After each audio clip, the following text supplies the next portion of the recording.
समस्या बहुत आती है सर, समस्याओं को ही इग्नोर करके आगे जाना पड़ता है, क्योंकि आप इतनी आगे जाके आपने सब मेडिकल वगैरह क्लियर कर लिया, सब क्लियर कर लिया, उसके बाद मेरिट आउट होना इतना आसान नहीं होता। तो समस्या बहुत आती है, आपके साल में इतने पेपर होते हैं, इतने इंटरव्यू होते हैं, मेरे को खुद नहीं पता कि मेरे पिछले के 2 साल कहाँ हैं। समस्या बहुत आती है, लेकिन उसके बाद ये सारी चीज़ें बहुत छोटी लगती है। अब मैं सब छोटा लगता है उसके बाद, जब आप ऐसे सब कुछ हासिल कर लेते हो तो समस्या मैटर नहीं करती। सफलता के बारे में ये है कि मैं लागी रही हूँ 2 साल तक, बिल्कुल लागी रही हूँ। मैंने सांस नहीं लिया है, मैं किसी फंक्शन में नहीं आई, मैंने कोई फंक्शन नहीं अटेंड करा, ब्याह शादी में नहीं आई, मैं अपनी बहन की शादी में सारे उलाने इकट्ठे करके, हाँ सारे उलाने इकट्ठे करे हैं, लेकिन 2 साल के अंदर कर दिखाया है। तो मैं बोलूँगी कि बस 2 साल लगी रही हूँ और बिल्कुल लगी रही हूँ। मैं मना नहीं करूँगी कि मैं बिल्कुल किताबा में घुसी रही हूँ। सुबह रनिंग पे जाना, फिर उसके बाद पढ़ाई करनी सारे दिन, घर का काम भी करवाना, उसके बाद रात को बैडमिंटन भी करना, उसके बाद रात को पढ़ के भी सोना। तो मैं सिर्फ 2 साल तक लगी रही हूँ अपने सक्सेस के ऊपर। मैं यही बोलूँगी कि बस बिल्कुल लगे रहने की वजह से मेरे को सक्सेस मिली है, और मैंने बीच में रेस्ट नहीं लिया। जो मैंने अपनी स्पीच के अंदर भी बोला कि बच्चे एक पेपर पाड़ के रुक जाते हैं, वो मैंने अपनी रेस्ट नहीं लिया। तो यही चीज़ मैं अपनी सक्सेस के ऊपर बोलूँगी कि 2 साल बिल्कुल लगे रहने की वजह से। नहीं सर, देखो चिंता तो होती है, लेकिन वही बात है जो बार बार आ रही है कि ट्रस्ट। और एक बात यहाँ बोली भी गई थी स्टेज पे कि पूत के पाँव पाल नहीं दिखते हैं। जब से ये सर स्कूल में जाने शुरू किया इसने 3-3.25 साल की, मैंने आज तक इसको उठाया नहीं सुबह कि बेटा उठ ले, स्कूल में जाना है। इमोशनल हो रही है। कोई बात नहीं, जरूरी है तो। हाँ। तो कहती मम्मी आज भी मैं बेटा ये लेफ्टिनेंट एयरफोर्स में है, घर में तो पोछा मारना ही पड़ेगा। हमारे लिए तो वही तनु है आज भी। बिल्कुल सही बात, वही रहोगी। हाँ, ट्रेनिंग के बाद आएगी तो भी पोछा तो मारना ही पड़ेगा। हो सकता है बर्तन भी साफ करने पड़े, तो काम तो सारे करने पड़ेंगे। तनु बेबे, सबसे पहले अपना बहुत बहुत बधाई हो। एक बार आप अपना पूरा परिचय दे दो। मेरा नाम तनु ढांडा है। मेरे पापा का नाम मिस्टर वीरेंद्र ढांडा है, मम्मी का नाम मिसेस मीनू है। मैं गांव मिर्जपुर ज़िला हिसार से बिलोंग करती हूँ, और अभी इस चीज़ की गैदरिंग का रीज़न है कि मेरा selection as a flying officer Indian air force में हुआ है। तो इस चीज़ के लिए हम सब यहाँ इकट्ठे हो गए। गांव में पहुंचे, जोरदार स्वागत किया गया है, तो क्या कहोगे, किस तरह फीलिंग आ रही है? मतलब मेरे लिए फर्स्ट टाइम था कि मेरा ऐसे मेरे को माला वगैरह पहनाई गई और मेरा स्वागत किया गया है। मेरे को गांव के बिल्कुल स्टार्टिंग से ही मेरे को स्वागत किया गया है और बहुत लोगों ने भेंट दी है।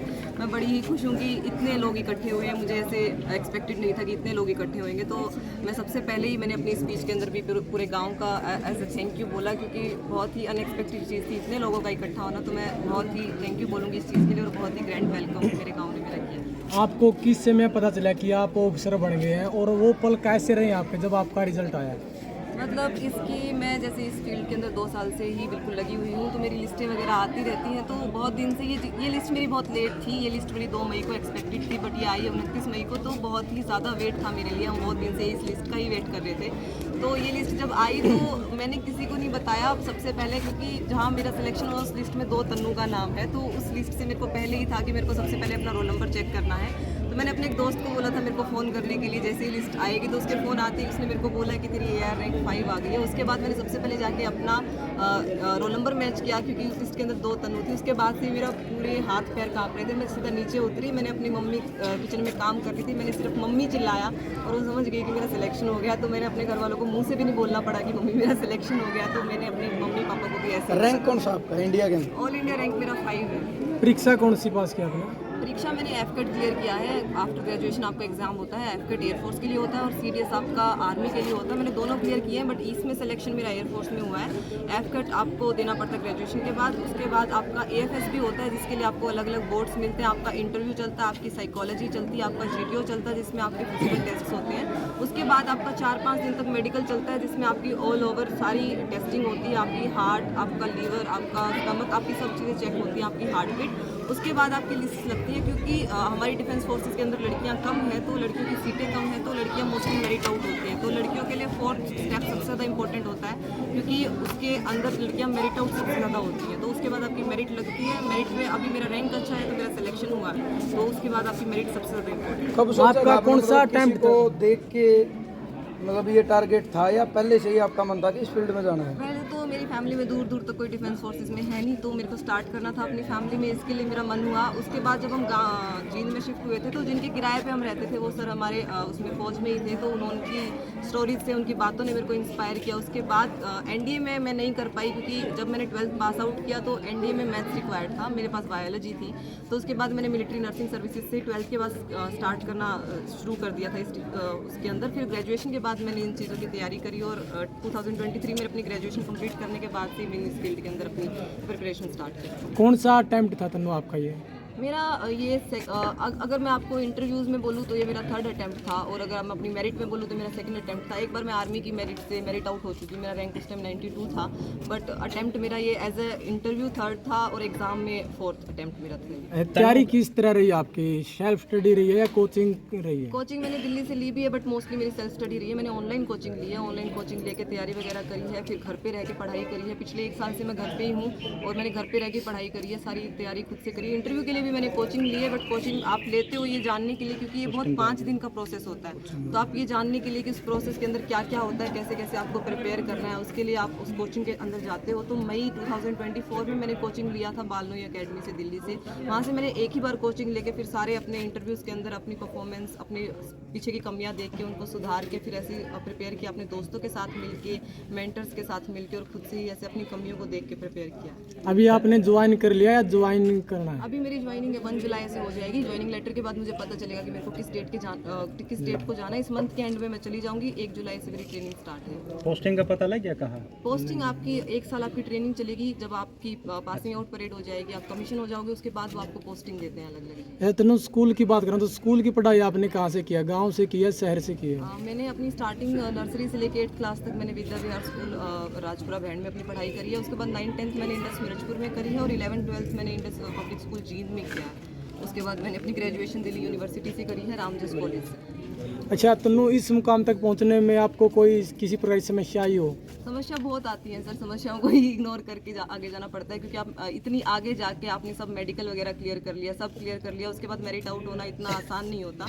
तो समस्या बहुत आती है। आपके साल में इतने पेपर होते हैं, इतने इंटरव्यू होते हैं, मेरे को खुद नहीं पता कि मेरे पिछले के 2 साल कहाँ हैं। समस्या बहुत आती है, लेकिन उसके बाद ये सारी चीज़ें बहुत छोटी लगती है। अब मैं सब छोटा लगता है उसके बाद जब आप ऐसे सब कुछ हासिल कर लेते हो, तो समस्या मैटर नहीं करती। क्या शहर के बच्चों की अपेक्षा गाँव के बच्चों के लिए कुछ बड़ा चैलेंज रहता है? कुछ बड़ा चैलेंज नहीं रहता सर। शहर के बच्चे पिज़्ज़ा बर्गर खा के ही वो ऐसे ही रहते हैं। वहाँ पे शहर के बच्चों के लिए मुश्किल होता है, गांव के बच्चों के लिए आसान होता है। मैंने अपनी स्पीच में भी बोला है, वहाँ पे उन बच्चों से हमसे वहाँ पे फिजिकल करवाया जाता है इंटरव्यू के अंदर, वहाँ से उन बच्चों से वो स्ट्रक्चर भी नहीं उठ पाते। वहाँ पे गाँव के बच्चे ही आगे रहते हैं। गाँव के बच्चों के लिए ज़्यादा ईजी है, गाँव के बच्चे कहीं पीछे नहीं है। शहर के बच्चों के लिए मुश्किल है, मैं ये बोलना चाहूँगी एज ए इंटरव्यू। तनु माता पिता किस तरह का सहयोग रहा, किस तरह सपोर्ट कर रहे थे? माता पिता का सिर्फ सपोर्ट रहा है सर, उन्होंने कोई परेशानी नहीं दी, उन्होंने किसी चीज़ की कोई कमी नहीं छोड़ी है। मेरा इतनी जल्दी इस चीज़ को अचीव करने में सबसे ज़्यादा रोल मेरे मम्मी पापा का ही है, क्योंकि उन्होंने मेरे को कभी किसी चीज़ से नहीं रोका। मेरे इतने चक्कर दिल्ली के लगे हैं, पता नहीं कहाँ कहाँ मैं इंडिया के किस किस कोने तक अपने इंटरव्यू वगैरह दे के जाने आई हूँ। मेरे को हर चीज़ में उन्होंने जाने दिया, हर चीज़ में मेरी हेल्प करी, कभी किसी चीज़ की कोई कमी नहीं रखी। तो इस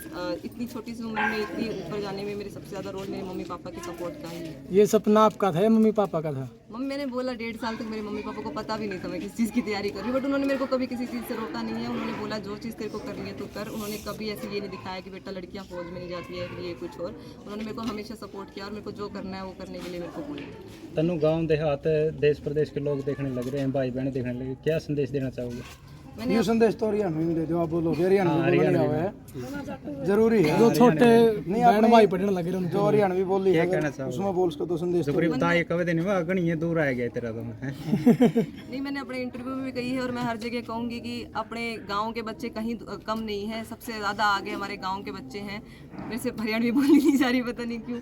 मतलब मैं अपने सारे इंटरव्यू भी हरियाणवी में दे के आई, मैंने वहाँ पे हरियाणवी की लाइन भी बोली है। हरियाणा के बच्चे कहीं कम नहीं है। वो तो बच्चों वहाँ का उनका प्रमोशन में नहीं दिखते या फिर कुछ और। फौज के अंदर सबसे ज़्यादा बच्चे हरियाणा के ही हैं और हरियाणा के बच्चे ही वहाँ पे हमको सबसे ज़्यादा दिखते हैं और हरियाणा के बच्चे ही इसमें सबसे ज़्यादा रिकमेंड होते हैं। लिस्ट के अंदर भी हरियाणा के बच्चे ही सबसे आगे हैं।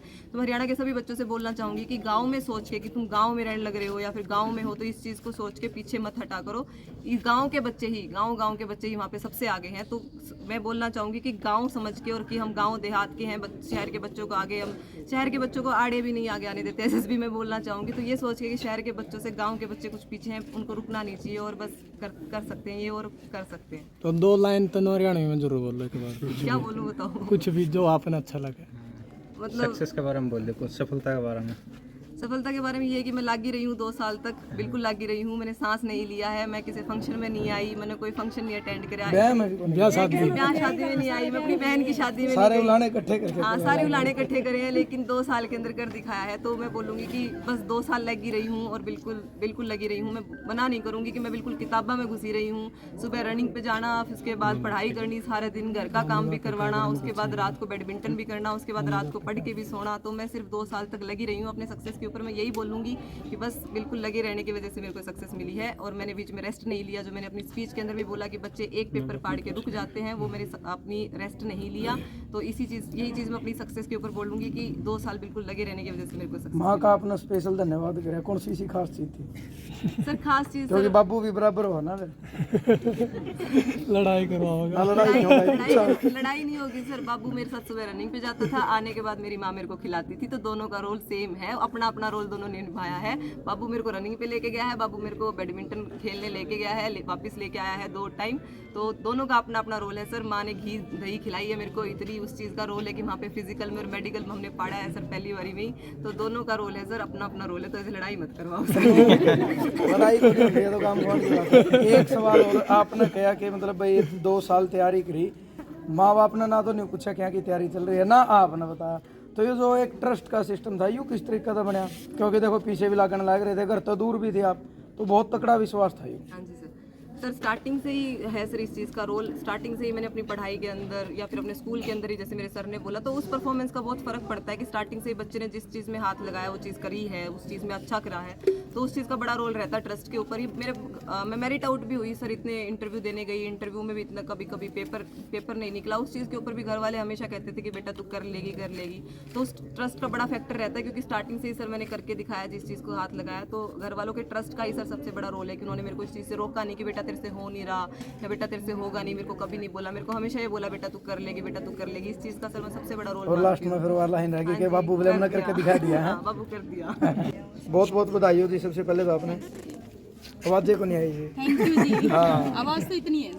इतनी तो तेरी। तो बताओ बेटी के बारे में। देखो माँ के लिए जब तक बेटी कामयाब नहीं हो जाती, या फिर मतलब अपने देहात में बात करा, जिसने कामयाब करनी हो न्यू है भावना तो बहनी है, या जब तक अगला घर नहीं जा जाती, तो तब तक माँ ने बहुत चिंता रहा कर है। तो आपने चिंता थी, बेटी आप तो दूर थी, आपने पता भी नहीं था। जी सर, देखो चिंता तो होती है, हाँ जी। लेकिन वही बात है जो बार बार आ रही है कि ट्रस्ट।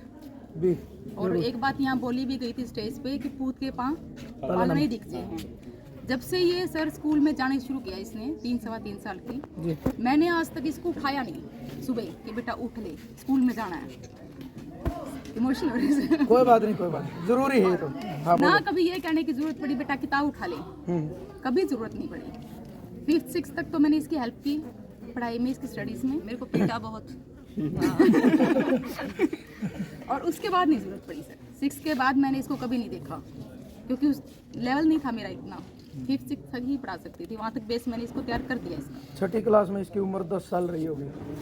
तो जैसे ही गुड़िया कोई बेटी 10 साल के हो, तो माँ बाप थोड़ा फिर न्यू भी कोशिश करने लगे जे भाई छोरी आग लग रखा नहीं है, ये भी घर के काम सिखाने शुरू कर दो। टाइम नहीं रहा कि 10 साल न्यू नहीं जी, नहीं मतलब घर के काम सिखाना। हाँ, घर के काम सारे अपने इसको। अच्छा, वही पूछ रहे हैं। सभी कुछ करवाओ इससे, उसके लिए भी तैयार कर रखा है सर इसको। अभी इसका जिस दिन सिलेक्शन हुआ, सुबह मैं स्कूल जा रही थी, तो मैं इसको ये बोल के गई, बेटा 2 फ्लोर हैं जैसे घर पे, ऊपर नीचे दोनों जगह पोछा मार दियो। कोई भी गेस्ट वगैरह आने शुरू होंगे बधाई देने के लिए, तो कहती मम्मी आज भी। मैं बेटा ये लेफ्टिनेंट एयरफोर्स में है, घर में तो पोछा मारना ही पड़ेगा। हमारे लिए तो वही तनु है आज भी। बिल्कुल सही बात, वही रहोगी। हाँ, ट्रेनिंग के बाद आएगी तो भी पोछा तो मारना ही पड़ेगा। हो सकता है बर्तन भी साफ करने पड़े, तो काम तो सारे करने पड़ेंगे। बिल्कुल, बहुत अच्छी बात है जी। परिवार में कौन कौन है जी? परिवार में तो जी अब बहुत बड़ा परिवार है। किसी बच्चे कितने हैं आपके? 3 बच्चे हैं जी। अच्छा, बेटी एक ही है? नहीं, 2 बेटियां हैं, एक बेटा। अच्छा, एक ही है। आज बराबर में बैठ रहे तो क्यों खड़ी है? वो बच्चे क्या करें जी? एक तो ये 7th में है, बेटा बीटेक कर रहे हैं, उसके पेपर है कल, इसलिए वो आज आया नहीं। चलो जी, मास्टर जी बधाई हो आपने। धन्यवाद सर। 23 साल की उम्र में बेटी का इतने बड़े पद पर जाना, बड़ी मेहनत तो देखो बेटी ने करी है, मेहनत तो इसकी है, लेकिन कहीं ना कहीं देखो माँ बाप की सपोर्ट और बैक के तौर पे बड़ा सपोर्ट रहो। तो किस तरीके का मतलब संघर्ष बेटी का रहा? संघर्ष कर जी बचपन से और गिल्ला माँ बाप ने भी कराया है? हाँ जी, माँ बाप ने तो लगना पड़ा साथ। और इसके ताऊ ताई ने भी जी, अच्छा, हाँ बहुत लाड कुल मिला फिर तो कौन बाइक लग रहा था बिल्कुल छोरे काम में इसके साथ सब पूरा परिवार, ताई भी ताऊ भी सारे लड़की के साथ भी बिल्कुल। तो खेत में सुबह- खेत में भी रही है, हम खेत में रहते थे वहाँ, तो ताऊ ताई का भी लाड इनके इसके साथ। कितने बजे जाया करते सुबह मॉर्निंग वॉक पे बेटी आपके साथ आती थी? सवेरे 5 बजे निकल जाते, अब की बात है ये तो, हाँ जी। 5 बजे निकल जाते, फिर स्कूल भी जाना होता ना, मेरे को स्कूल जाना होता। तो आज जो स्वागत कराया गया आपने देखा भाई अड्डे के ऊपर बड़ी भीड़ थी, लोगों ने मान सम्मान भी करा, फूल मालाओं का पूरा स्वागत मान करा। आज मैं इसके लिए पूरे गांव मिर्चपुर का सदा आभारी रहूँगा। और बेटी को क्या मैसेज देना चाहोगे, क्योंकि ये शिक्षित गांव में नाम आवा हरियाणा में टॉप मिर्चपुर का, हाँ जी, तो शिक्षा का नाम पर मतलब क्या मैसेज देना चाहोगे? ऐसा है जी, शिक्षा बच्चे को अपने माइंड से चलने दो, थोपो मत उसको, भाई इतने ये करना है, नहीं थोपो मत। क्योंकि बीच में लटक जाते हैं बच्चे, क्योंकि हाँ। बच्चे का मन कुछ और होता है, परिवार कुछ और करवाना हाँ था। बिल्कुल, जो बच्चे की सोच है उस पर चलने दो। जो और पेरेंट्स बच्चे देख रहे हैं जी, उनको क्या संदेश आप देना चाहोगे? भाई बच्चे को पढ़ने दो फ्रीली, गणा नहीं दबाओ। हरियाणा में सबसे ज़्यादा मास्टर का काम किया जाओ जी मिर्चपुर है, लेकिन अब और पदा पे भी मतलब बड़े बड़े अधिकारी लगने लग गए जी, तो क्या कहना चाहोगे इस पर? क्योंकि थोड़ी देर पहले एक बात चल रही थी कि मास्टर तक सीमित रह ली, लेकिन अब अलग अलग पोस्टा पर भी अलग अलग फील्ड में मतलब अधिकारी लगने लग गए, क्या कहें? इसमें तो ये कहना है जी, गांव में जितने अधिकारी होंगे जितना गांव का नाम रोशन होगा, कोशिश करनी चाहिए हर माँ बाप ने करने की कोशिश।